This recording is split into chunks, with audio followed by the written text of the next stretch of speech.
گلیوں میں نہیں، وہ بیٹھکوں پہ نہیں، وہ چوراہوں پہ نہیں، بلکہ باضابطہ پرنٹ میڈیا کے ذریعے، الیکٹرانک میڈیا کے ذریعے، بڑے بڑے جو نیشنل اور انٹرنیشنل چینلز ہیں ان پر بیٹھ کر کے باضابطہ 24 گھنٹے قرآن کریم کو دہشت گردی کی کتاب قرار دیا جا رہا ہے۔ کیا کہا جا رہا ہے کہ قرآن سے 24 آیتوں کو نکال دیا جائے، قرآن دہشت گردی کی کتاب ہے، معاذ اللہ قرآن فرقہ پھیلانے کی کتاب ہے۔ یہ آج بہت بڑے پیمانے پر قرآن کریم کی مخالفت ہو رہی ہے۔ اس لیے آج اگر کوئی قرآن کریم کی تعلیم کو عام کرتا ہے تو آج یہ پہلے سے زیادہ بڑا کام ہے۔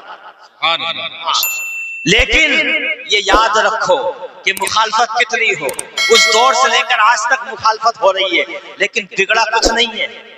قرآن کا کچھ نہیں بگاڑ سکے۔ الحمدللہ ان تمام مخالفتوں کے باوجود قرآن کریم آج بھی اپنا اعجاز، آج بھی اپنا معجزہ روز روشن کی طرح ظاہر کر رہا ہے اور کہہ رہا ہے اے یورپ کے دانشمندوں تم ہزار مخالفت کرو، لیکن الحمدللہ آج بھی ہمارے مدرسوں میں مسلمانوں کے 10 سال کے بچے پورے 30 پاروں سمیت قرآن کریم کو اپنے سینوں میں محفوظ کرتے چلے آ رہے ہیں۔ یہ قرآن کا معجزہ ہے، یہ قرآن کا اعجاز۔ سبحان اللہ، ماشاءاللہ ماشاءاللہ، واہ واہ واہ۔ اور میں تو کہتا ہوں دنیا میں اور بھی کتابیں ہیں، دنیا میں تورات بھی آئی، دنیا میں انجیل بھی آئی، دنیا میں زبور بھی آئی، یا دنیاوی اعتبار سے دیکھا جائے دنیا میں گیتا بھی ہے، دنیا میں رامائن بھی ہے، لیکن میں چیلنج دیتا ہوں دنیا میں کسی مذہب کا ماننے والا یہ دعویٰ نہیں کر سکتا کہ ہم نے اپنی کتاب کو، پوری کتاب کو زبانی یاد کر لیا ہے۔ ایک بھی، میں تو کہتا ہوں عیسائیت کا جو سب سے بڑا پاپائے اعظم ہے، جو ویٹیکن کی سرزمین پر بیٹھتا ہے، وہ بھی یہ دعویٰ نہیں کر سکتا کہ مجھے اپنی پوری انجیل یاد ہے۔ نہیں یاد ہے، لیکن واہ قرآن، تیری عظمتوں کو سلام، تیری رفعتوں کو سلام، تیری بلندیوں کو سلام کہ قرآن کا ایک حافظ نہیں، 2 نہیں، 3 نہیں، 4 نہیں، 1000 نہیں، 2000 نہیں، بلکہ ہر شہر میں الحمدللہ ہزاروں کی تعداد میں دنیا کے ہر شہر میں 30 پاروں کے حافظ مل جائیں گے، اور ایسے ایسے حافظ ہیں۔ ابھی 3 دن پہلے کی بات ہے، مہاراشٹر کی سرزمین پر اکولا یہ بچہ دیکھو اسی سال حافظ ہوا ہے اور 30 پارے تراویح میں سنائے گا، سبحان اللہ۔ اور ابھی ایک جگہ کی بات، ابھی 3-4 دن پہلے کی بات ہے، اکولا مہاراشٹر میں ایک مدرسہ ہے، وہاں پہ میرا بھتیجا پڑھاتا ہے، وہاں پہ اس نے ایک بچے کو 9 مہینے میں حافظ بنایا ہے،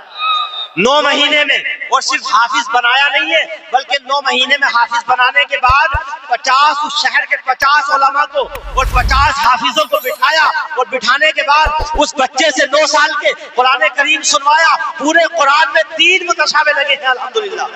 پورے قرآن میں صرف 3 متشابہ۔ یہ قرآن کا اعجاز ہے، یہ قرآن کا معجزہ ہے، باقی کسی کتاب کو یاد نہیں کیا جا سکتا۔ اور کیوں؟ باقی جتنی کتابیں ہیں انہیں تختیوں پہ لکھا گیا ہے، انہیں پریسوں میں چھپتی ہیں وہ کتابیں، لیکن قرآن کریم صرف تختیوں پہ نہیں لکھا جاتا، قرآن کریم صرف کاغذوں پہ نہیں لکھا جاتا، قرآن کریم صرف پریسوں میں نہیں چھپتا، بلکہ اللہ نے قرآن کریم کی حفاظت کا ایسا شاندار انتظام کیا ہے کہ حافظوں کے سینوں میں لکھ دیا، سبحان اللہ۔ اور یہی وجہ ہے کہ آج تک 1400 سال گزر گئے، لوگ مر گئے آواز اٹھاتے اٹھاتے، مخالفت کرتے کرتے، لیکن قرآن کریم آج تک نہ کوئی زبر بدلا گیا ہے، نہ کوئی زیر بدلا گیا ہے، نہ کوئی پیش بدلا گیا ہے، نہ کوئی جزم بدلا گیا ہے، نہ کوئی تشدید بدلی گئی ہے، نہ کوئی سکون بدلا گیا ہے، نہ کوئی سکتہ بدلا گیا ہے، نہ کوئی وقفہ بدلا گیا ہے، بلکہ میرے نبی کے دور میں قرآن کریم 7 قرأتوں میں پڑھا گیا تھا۔ آج بھی الحمدللہ دنیا کے ہر شہر میں 7 قرأتوں میں پڑھنے والے قاری نظر آ رہے ہیں۔ اس لیے لیکن آج میں آپ سے کہوں گا، آج بہت بڑے افسوس کی بات یہ ہے کہ پوری دنیا میں ظاہری شکل میں صرف ایک معجزہ موجود ہے، صرف ایک معجزہ، اور وہ قرآن ہے، اور وہ کس کے پاس ہے؟ وہ ہمارے پاس، لیکن اس کے باوجود ہم مارے جا رہے ہیں،